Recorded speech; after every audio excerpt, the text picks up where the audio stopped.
usapan natin, ito ang nagre-represent ng Country Club. Dito po kayo pumasok, ano? Wala naman tao kasi nagpapa-restart kayo. Sir Brian, dito lang sila kasi nagpapa-restart. Wala pa naman tao. So, dito po sa Country Club natin, meron tayong activities, yung adult and kiddie pool po doon sa likod. So, ang swimming time is up to 10 p.m. pa rin, no? So, from 8 a.m. to 10 p.m. po. Then, meron po tayong gym. Once na register po kayo, okay na kayo. Meron tayong gym, diretso lang, naka-aircon, limited yung pinapapasok at saka limited yung time. Minsan na nakasara yun, nagdi-disinfect po sila dahil nasa pandemic pa rin tayo. Yung other activities dito sa Country Club, yung iba may extra payment, pero yung iba dito, nagre-require na rubber shoes pag naglalaro. Okay po? O dito po para makarating tayo sa swimming pool na malaki na ang swimming time is up to 10 p.m. Meron po tayong agdanan pababa.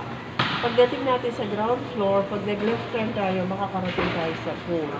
Then sa ground floor, pag nag-right turn tayo, may locker room, shower room, at saka rental po ng towel. Kung meron kayong towel, much better po. Although, na yung pinaparent na towel is malinis naman po, Then, ang rental po is 50 pesos using your debit card, credit, or your GCash. Then, another one, kung mag-a-avail kayo ng locker room, wala po kayong babayaran. Magpipresent lang kayo ng ID, bibigyan kayo ng key. Habang nandoon po yung gamit nyo, kayo yung may hawak ng key, wag lang mawawala na hindi i-charge sa iyo. At kung gusto nyo mag-shower po doon na sabay-sabay, marami tayong shower room. On the other side ng Country Club natin ito, bababa kayo, may hagdanan. May elevator. Meron po tayo sa ground floor ng restaurant. Marami po kayong choices. So, pwede po kayong kumain doon. Then, if you want naman po, pwede rin kayong kumain sa Pico Sands Hotel. Then, pwede rin kayong mag-visit sa chapel, pumunta doon sa likod, maganda ang view, mag-picture-picture. Kung open naman po yung chapel natin, kung gusto niyo pumasok, pwede naman kayong mag-wish. Okay po? Ang restricted area is yung for members only. Ang pagitan ng members at saka guest, isang lubid lang po, pareho pong dagat yan. Okay po, simula dito hanggang doon sa dulo, ang tawag natin dito is your Pico Beach.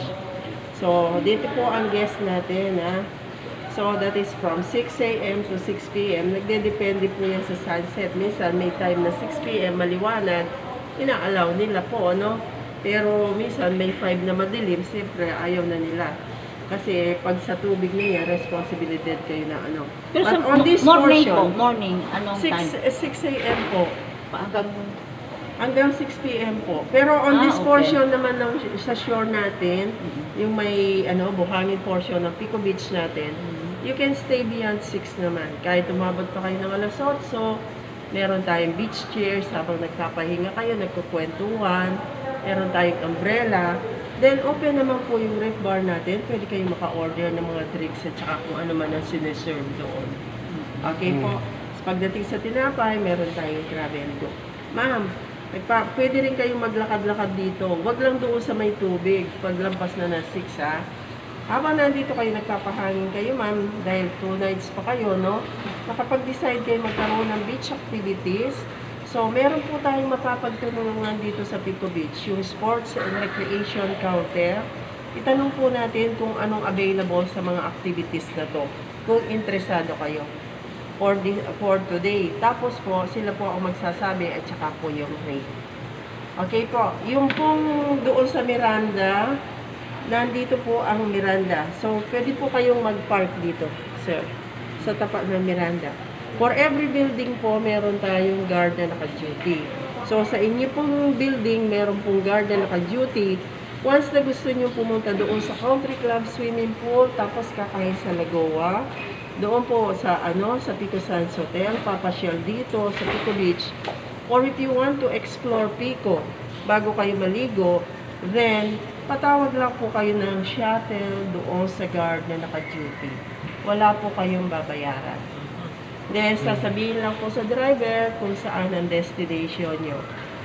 On the other hand naman po, pag nandito kayo, basang-basa kayo, syempre, ayaw naman yung maglakad, or pwede rin walking distance lang. Kung ayaw nyo maglakad, kahit basang-basa kayo, pwede kayo makaupo doon sa shuttle. Patawag lang po kayo doon sa guard ulit.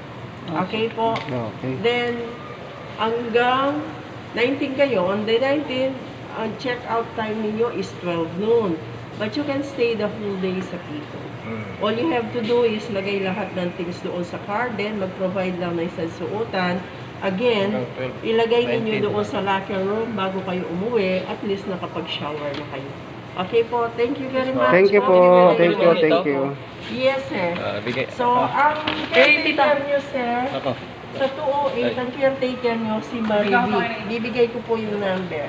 Sa 208 po, ang caretaker nyo ay si Marivic. Para just in case na may concern kayo sa unit, matatawagan po ninyo. Tatawagan. Kukunin ko lang po yung cellphone ko, sir, or if you want, pwede nyo picturean. Thank you, Sir Brian. Thank you po. Thank you. Anong number ni Marivic, ma'am? Ay, kukunin ko lang yung cellphone